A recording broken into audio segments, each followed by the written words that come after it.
দেখেন, এনসিপি বাংলাদেশে নতুন বন্দোবস্তের রাজনীতির কথা বলে নতুন ভণ্ডবস্তের রাজনীতি করছে।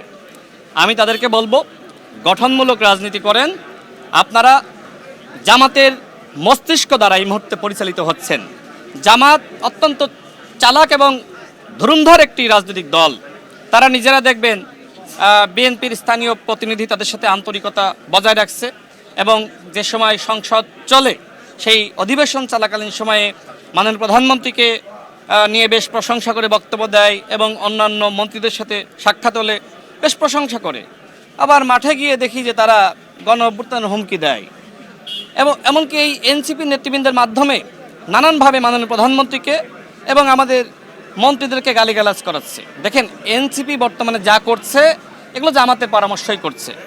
এই জন্য জামাত এবং এনসিপিকে বলবো, যদি এইভাবে আপনারা রাজনৈতিক পরিবেশকে নষ্ট করেন তাহলে কিন্তু তার উত্তম জবাব দেওয়ার জন্য আমরাও প্রস্তুত আছি। আপনারা সরকারের নির্বাচিত মন্ত্রীদেরকে আপনারা গালিগালাজ করবেন আর বলবেন যে আমরা কিছু বলতে পারবো না, এটা তো ভাই হয় না। সরকারের বিরুদ্ধে জামাত এবং এনসিপির যে কোনো চক্রান্ত সেগুলো শক্তভাবেই মোকাবেলা করা হবে। আর আমরা তো গণঅভ্যুত্থান হুমকি দিয়ে আমাদের কিছু হচ্ছে না। জামাতের নেতৃত্বে বাংলাদেশে কখনো কোনো আন্দোলন সফল হয়েছে?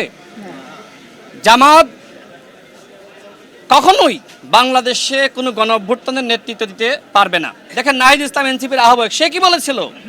জামাতের নেতৃত্বকে দেশের মানুষ গ্রহণ করবে না। আমি এতটুকু স্পষ্ট করতে চাই, জামাত এবং এনসিপির নেতৃত্বে বাংলাদেশে আর কোনো গণঅভ্যুত্থান হবে না। এবং ইতিমধ্যে তাদের এই আন্দোলন হুমকি ধামকি দেখে মানুষ হাসাহাসি করতেছে। যেখানে সরকারি দল এবং আমাদের মাননীয় প্রধানমন্ত্রী সফলভাবে তিনি এই দেশ পরিচালনায় নেতৃত্ব দিচ্ছেন, সেখানে জামাতের এমপিদের কর্মকাণ্ড দেখেন নাই। কেউ চায় পর্দা, কেউ চায় ওভেন, আবার কেউ চায় গাড়ি, কেউ চায় অফিস। এগুলো তাদের কমিটমেন্ট ছিল। নির্বাচনের আগে বলেছিল যে ক্ষমতায় গেলে আমরা সরকারি সুযোগ সুবিধা নিব না। এখন তারা বলছে যে সরকারের একজন এমপি যে সুযোগ সুবিধা পায় আমিও তাই পাবো। তাহলে আপনি কিভাবে বিরোধী দল থাকবেন? সরকারের সমস্ত সুযোগ সুবিধা সমানভাবে নিয়ে বিরোধী দল হিসেবে থাকা যায় না। মানুষ এই বিরোধী দলকে বিরোধী দল হিসেবে মানতে চায় না। এই জন্য প্রতিনিয়ত তারা গণঅভ্যুত্থান হুমকি দিচ্ছে। কেউ কেউ বলছে যে একদিনের মধ্যে সরকার পতন ঘটিয়ে দিবে, 1 মিনিটের মধ্যে নাকি পতন ঘটিয়ে দিবে। আমি দেখলাম যে কর্নেল অলি সাহেব তিনি বললেন যে জামাতের আমির ডাক্তার শফিকুর নেতৃত্বে ছোট ছেলে নাহিদ ইসলাম এবং মাওলানা মামুনুল হক তারা যদি একতাবদ্ধ হয়ে নামে 1 সপ্তাহের মধ্যে বিএনপি সরকারের পতন নিশ্চিত হবে। নামেন না কেন? নিষেধ করেছে কেউ? আমি আগেই চ্যালেঞ্জ করেছিলাম, আজকেও বলছি, এই যে 11 দলীয় জোট, এখন তো 9 দলীয় জোট, এই জোটের মধ্যেই তো প্রতারণা। আপনাদের ভাঙন শুরু হয়ে গেছে। আগে নিজেদের পতন ঠেকান, এরপরে বিএনপির পতন ঘটাইতে আইসেন। আপনাদের নেতৃত্বে কোনো আন্দোলন সংগ্রাম হবে না।